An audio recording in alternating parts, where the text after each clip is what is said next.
Welcome back to another episode of Alternative Space History. I am your host, So Not the Hero Type, and this is 1962 Part 2. I'm sorry this took so long to release. I've just been very busy in my personal life.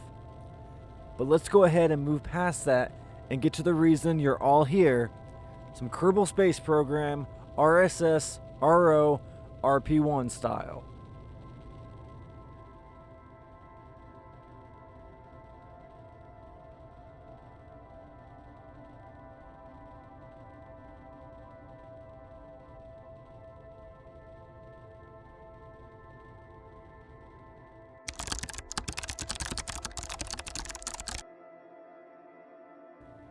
After much debate, the Skywatch 3 probe was launched on November 24th, 1962. This was a new and improved design from the previous Skywatch probes. The hope being that the new design would allow us to maintain the camera in space longer and keep electric charge so we could take photos of the Earth and then return the film down safely into the waters of Earth. The new design uses a spin stability solar panel array style charging system. Now all we have to do is wait to see if it works.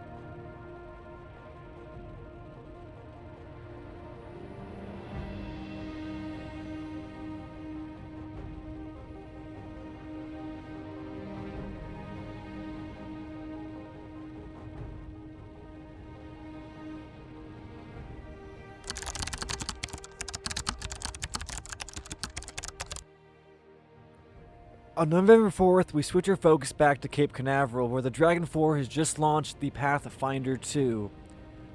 Hoping the LR-91 stage ignites, since it's been plaguing us since early in the program. But with the successful ignition of the second stage, all tenses were eased. Now we just had to wait for the rocket to finalize its orbit around Earth. The Pathfinder program, designed for interplanetary exploration, hopes to be able to catch at least a flyby of the red planet Mars. With a little extra Delta V packed onto the rocket, our ultimate goal is to be able to catch some sort of equatorial orbit. As the third stage separates, the RL-10 does fail to ignite, but because of this being an issue in the past, the team had an automatic reboot sequence ready to go so we can finish coasting into a low Earth orbit and prepare our transfer to the red planet.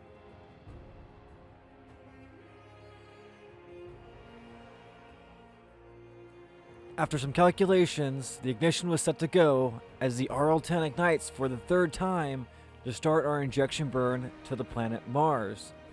After all fuel is depleted, it will be separated and the Juno 6 stage will take over.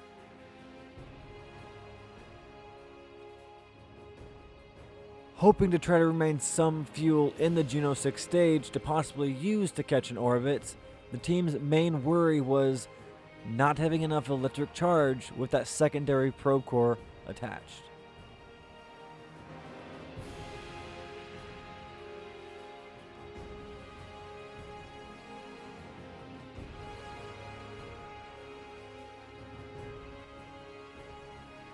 As the RL-10's fuel tanks come to depletion, the Juno 6 is ready to be ignited to take over.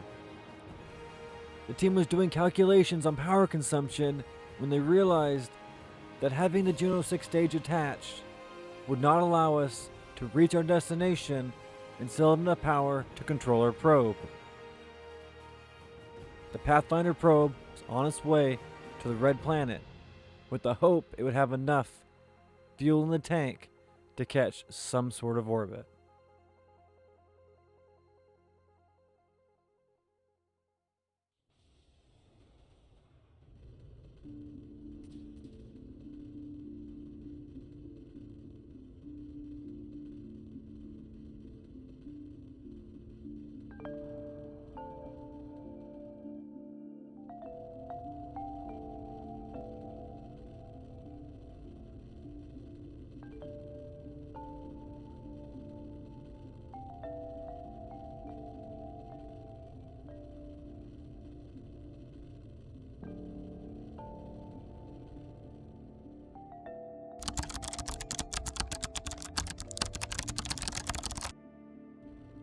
On November 29th, the second lunar lander on top of a Dragon 4 launch vehicle was sent into orbit. By this point, the LR-91 has been igniting without fail. Hopefully the rest of the trip will remain the same.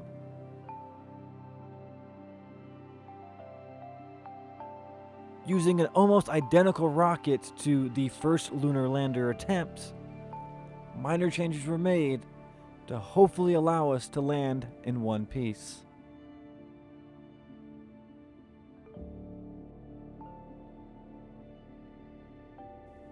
As the fairings were deployed, the rest of the rocket coasted up into a nice stable low Earth orbit.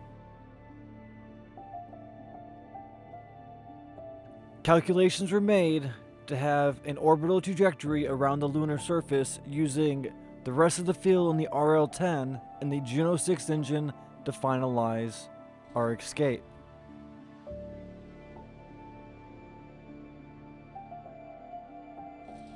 With the successful ignition of the Juno 6, we are well on our way to once again land a probe on the surface of our nearest neighboring body, the Moon. Now all the team had to do was wait the 4 days for the transfer and hopefully successfully land.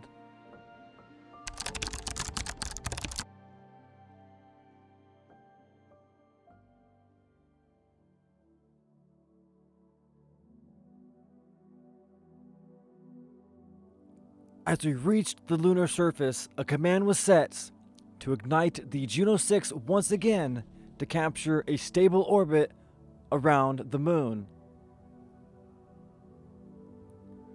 Roughly 35 minutes after the orbit was captured, a third ignition from the Juno 6 to put us on an impact trajectory with the lunar surface was engaged. Expending all the fuel in the Juno 6 stage, we were able to slow ourselves down to a targeted landing so we could prepare ourselves for a 2-part suicide-like burn to hopefully touch down on the surface. With the successful detachment of the Juno 6 stage, that's when problems started to arise.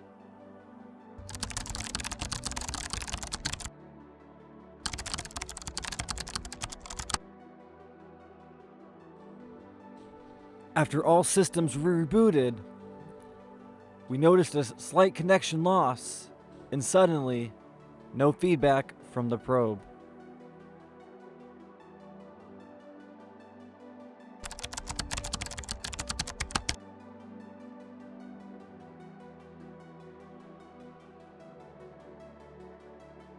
After the second reboot attempt, all systems came back on fully functional, and we prepared to do our 2-part suicide-esque burn down to the lunar surface.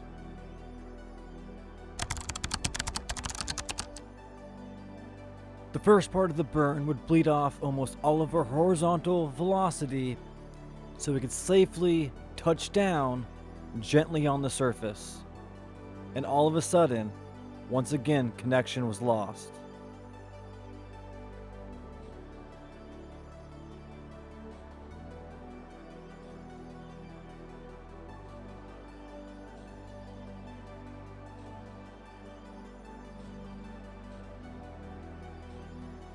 With connection reestablished, The throttle was once again increased back to full, hopefully landing the probe safely. All of a sudden, our telemetry data read that we were flipping in circles, hopefully on the lunar surface. Connection was shoddy, but it seemed that we had landed safely with minimum impact and hopefully minimum damage to the probe.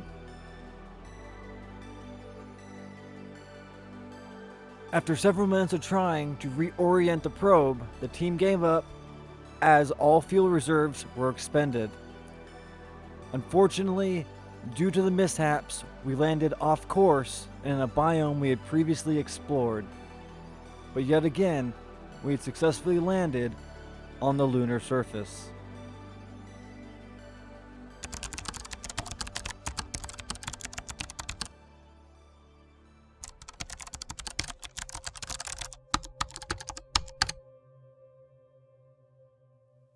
As the batteries neared depletion, the team regained control of the Skywatch 3 probe and initiated its retrograde return to Earth protocol.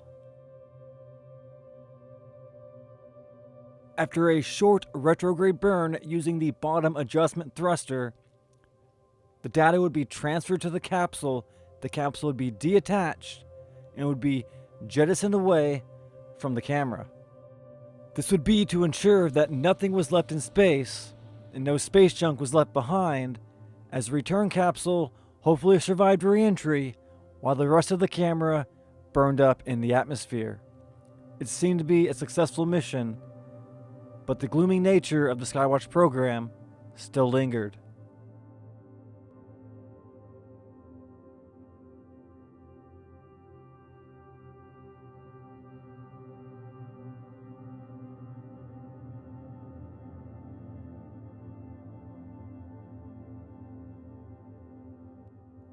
As the capsule re-entered the atmosphere, problems suddenly started to arise. All of a sudden, we lost complete contact with the probe. No data was recovered, nor a connection ever remade. It seemed like, once again, the Skywatch program has failed.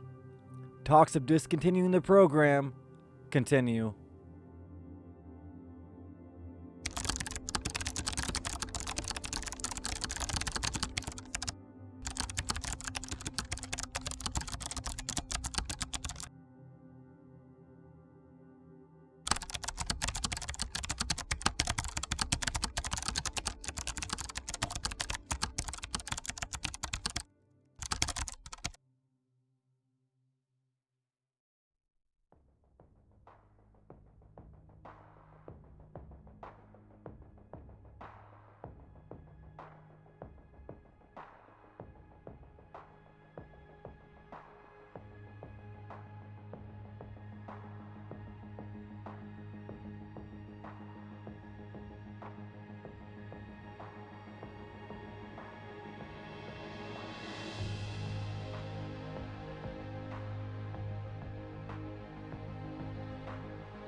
Once again, the Outreach rocket sails towards the stars.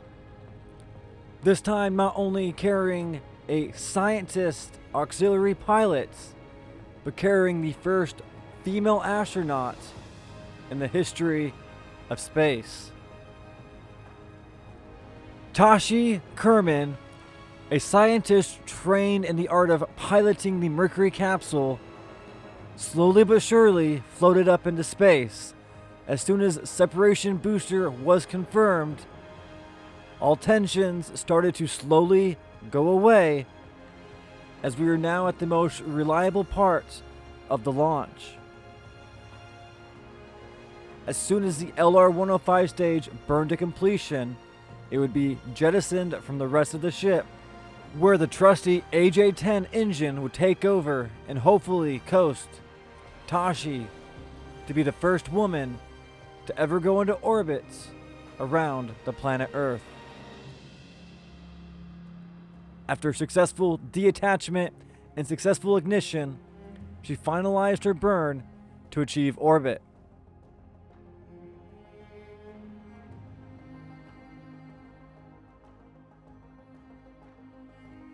Once in space, she would prepare her 18-hour stay to make sure she could be viable in future missions.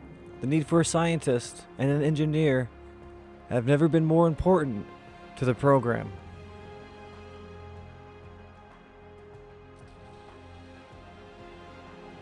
Once in an acceptable orbit, the maneuvering stage was jettisoned and the real trip could begin. 18 hours later, she'd perform a retrograde burn and come crashing back down into the waters of Earth.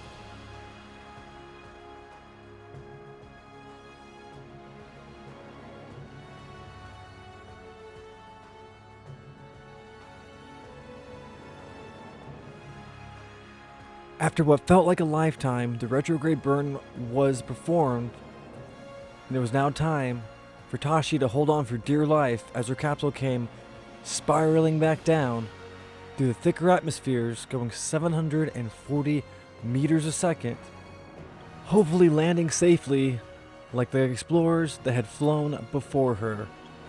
If she were to survive, this would be a monumental day not only for space history, but man and womankind as a whole. As the capsule came piercing through the atmosphere, flames ignited, heat rose, and the G-forces got to such extreme measures, Tashi almost passed out during re-entry. Luckily, she held on, stayed awake, and was able to control the capsule through the entire fall. Now all we had to do was wait for the parachute to hopefully successfully deploy so she could float down gently to the waters of Earth. As luck would have it, the parachutes did deploy. And at this point in the mission, all tensions were erased, and now all we had to do was wait for her to slowly fall down into the waters. Tashi is officially the first female astronaut to go to space and come back.